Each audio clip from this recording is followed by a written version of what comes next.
Ini kan sehat ya, teman sekalian. Pertanyaannya tadi benar. Salah satunya bagaimana cara dia membuat atau makanan ini bermanfaat atau menyehatkan kolbu kita. Benar, tapi kalau secara fisik kolbu itu nggak butuh banyak-banyak. Anda minum begini satu aja udah sehat. Fisiknya sehat, kolbunya. Karena kolbu hanya menerima yang sehat-sehat aja. Kolbu hanya menerima yang sehat-sehat saja. Ya. Apa buktinya? Nah, saya ceritain sebuah kisah. Kemarin saya subhanallah ketemu dengan ada kru TV. Ya, dia cerita kepada saya kemarin, mereka ada program acara lah, acara rukyah-rukyah seperti itu. Kemudian subhanallah, ya, pasien tuh di rukyah, kemudian apa tuh namanya, bereaksi lah karena mungkin ada gangguan jin juga. Setelah dia tenang, teman-teman sekalian, setelah pasien itu tenang, kemudian sama ustadznya itu, sepertinya ustadznya juga mengikuti kajian saya. Sama ustadznya itu, si pasien tadi itu dikasih apa coba? Dikasih kurma sama tempe. Dikasih apa? Kurma sama tempe. Tapi subhanallah ternyata ketika dikasih kurma sama tempe, reaksinya sama seperti waktu di rukyah. Kira-kira apa maksudnya? Maksudnya ternyata jin itu nggak suka makanan sehat. Gitu. Berarti kalau yang suka makanan yang nggak sehat, rasukan jin? Oh enggak, bukan. Bukan itu maksudnya. Yang nggak suka makanan sehat itu dia belum mampu mengatur kolbunya tadi gitu. Ya. Raganya masih didominasi oleh hawa nafsu. Itu kuncinya sebenarnya.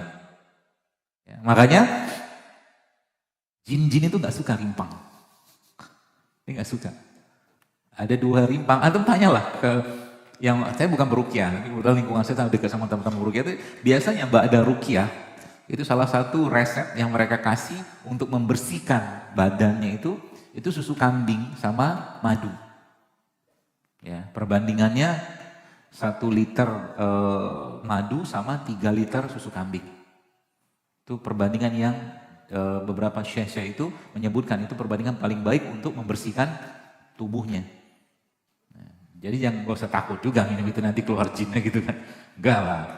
Ya, tenang aja. Atau ada 2 tumbuhan yang subhanallah sering dipakai dan itu memang gak disukai mereka. Yaitu apa? Bukan. Versi Indonesianya Pak. Kalau bilang udah jelas. Brotowali sama temulawak. Gak suka dia. Pahit. Karena jin itu memang beredar di darah. Jadi kalau darahnya banyak micin, gitu, suka dia. Ya, darahnya banyak, sampah-sampahnya, suka dia. Karena dia suka yang kotor-kotor kan gitu kan. Seperti itu. Dia nggak suka begini-beginian. Maka memang butuh ekstra. Butuh ekstra perjuangan jiwa untuk minum kayak beginian loh.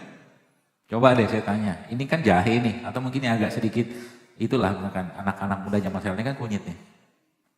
Kunyit. Kunyit ini Bapak sekalian, sebelah saya masukin di sini kan kalau dikasih agak-agak pahit gitu kan dia kan. Saya kasih Anda es teh manis, kira-kira dari mana? Coba pilih yang mana, jujur aja lah. Pasti pilih es teh manis kan. Karena lebih, apa namanya, lebih sesuai dengan hawa nafsu kita yang bisa kita minum. Untuk minum beginian butuh effort. Maka sering saya sampaikan, hidup sehat itu kayak bangun tahajud. Susah nggak? Susah. Tapi kalau orang bangun tahajud itu nggak dipaksain, sampai mati juga nggak bakal tahajud. Seperti itu. Ya. Jadi sama kayak hidup sehat. Nah pertanyaannya, hidup sehat itu untuk apa? Ya, hidup sehat itu untuk apa? Ini yang sering orang, kayak sekarang zaman-zaman sekarang itu tren-tren, program diet segala macam, silakan aja, nggak masalah. Tapi kalau bagi saya mencoba mengambil apa namanya, missing link-nya apa di sini. Ternyata memang subhanallah, mukmin itu memang hidupnya harus sehat. Harus sehat. Sebab apa? Untuk sholat kita butuh kaki yang kuat. Betul? Untuk bangun malam kita butuh fisik yang kuat. Untuk puasa kita butuh fisik juga. Orang yang sakit nggak bakal bisa puasa. Sakit-sakit berat ya seperti itu. Ya. Maka seluruh ibadah yang Allah subhanallah perintahkan, Bapak Ibu sekalian, itu pada akhirnya membutuhkan fisik yang kuat. Haji, umroh, sedekah aja. Sedekah itu kan untuk ngasih sedekah itu kita butuh tangan yang sehat gitu. Seperti itu. Ya. Jadi wa ma khalaqtul jinna wal insa illa liya'budun. Kita diciptakan Allah itu untuk apa? Untuk beribadah. Ibadah itu butuh sehat, gitu. Ibadah itu butuh sehat. Maka yang perlu sekarang ya kita perbaiki adalah sebenarnya bukan raganya. Karena raga kita sudah berlebihan makanan. Betul nggak? Tanda-tanda kita berlebihan makanan apa? Gemuk, gendut, ya kan? Dan Nabi sudah memberikan sinyal itu 1400 tahun yang lalu. Kata Nabi apa? Aku melihat di akhir zaman, kata Rasulullah SAW, fenomena di kalangan umatku yang gemuk. Betul? Gemuk itu karena apa? Banyak makan, apalagi? Gak usah dibahas, gitu. Gemuk karena banyak makan gitu loh. Gak apa-apa yang gemuk. Ya. Lucu, gemesin gitu kan. Imut. Tapi akan jauh lebih luar biasa ya kalau dikuruskan. Dan obat kuatnya laki-laki itu adalah hidup sehat. Saya Masya Allah ya bukan kemarin beberapa waktu itu ketemu dengan beberapa ikhwah-ikhwah yang belum ada kajian tempat dia cerita ke saya, dok, Masya Allah sekarang kualitas hubungan suami istri mereka membaik luar biasa. Nagih terus tiap hari, coba. Baguslah saya bilang, sampai mudah-mudahan siapa tahu istrinya bilang, Abi harus berbagi kebahagiaan kepada muslimah yang lain. Gitu. Siapa tahu. Siapa tahu. Lagi ngomong gitu dibangunin, bangun gitu. Mimpi. Ya. Seperti itu teman sekalian. Jadi yang kita boleh katakan sekarang kita perlu dandani itu apa? Yang kita perlu benerin sekarang itu apa sebenarnya? Kemampuan kita, teman sekalian, dalam menjadikan raganya kita ini sebagai tentaranya, bukan rajanya. Itu dia. Sekarang pertanyaan gini, tadi belum selesai. Bagaimana cara ini ya, atau ada pisang, ada nanas, semua sehat-sehat semua tuh, bisa menjadi nutrisi atau gizi kolbunya? Jawabannya apa? Tadi kalau baca bismillah, oke dapat berkah. Tapi yang luar biasa lah bagaimana ketika makanan ini, minuman ini, produk ini ada sedekahkan untuk orang lain. Itu makanan buat kolbunya. Tahu ya? Ada makan saat, ini kan banyak nih misalkan. Kalau dia dimakan seperti ini semua, katakan ini makanan kalian. Makanan sehat lah, minuman sehat. Kita makan segini aja, misalkan teh gitu kan, bikin minuman cukup, insya Allah cukup. Sisanya kasih ke orang. Itulah makanan buat kolbunya.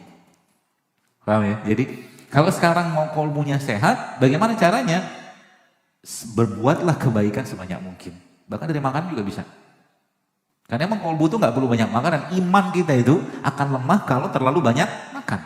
Kata Rasul seperti itu. Ulama-ulama menyebutkan bahwa memang ternyata iman itu bisa lemah. Anda teman-teman sekalian tidak akan bisa nangis ketika baca Quran, ketika sholat, ketika doa dalam keadaan perut kenyang. Susah. Betul nggak? Sayangnya Ramadan yang menjadi bulan untuk bersih-bersih, bulan yang digunakan untuk apa?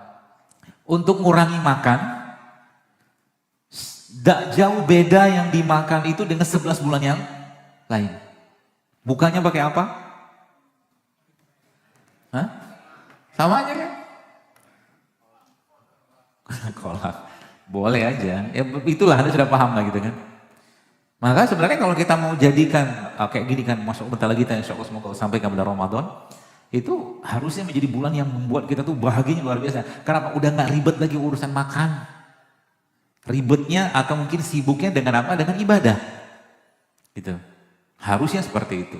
Ya. Maka Ramadan ini coba diniatkan. Kita memang semua syariat dalam Islam teman-teman sekalian semuanya menyehatkan. Semuanya menyehatkan. Tapi kita tidak melakukannya untuk sehat. Kita melakukannya karena ketaatan. Coba. Apa tuh namanya? Syahadat, rukun Islam yang pertama. Rukun Islam pertama kan syariat kan? Syariat. Habis itu kan ada sholat tuh. Apakah rukun Islam itu atau syahadat itu bisa memberikan efek ketenangan? Jelas bukan efek ketenangan, surga.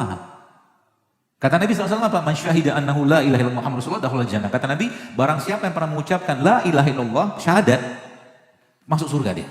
Kata seorang yang bertanya pada Nabi SAW, kata dia begini, ya so, kalau dia nggak sholat gimana? Meskipun dia nggak sholat, asal tidak menyekutukan Allah, meskipun pasti akan diazab dulu gitu. Gitu loh. Maka itu sebabnya semakin kuat iman seseorang, kalimat itu, teman sekalian, kalimat itu akan membuatnya semakin berkualitas ya, selnya itu.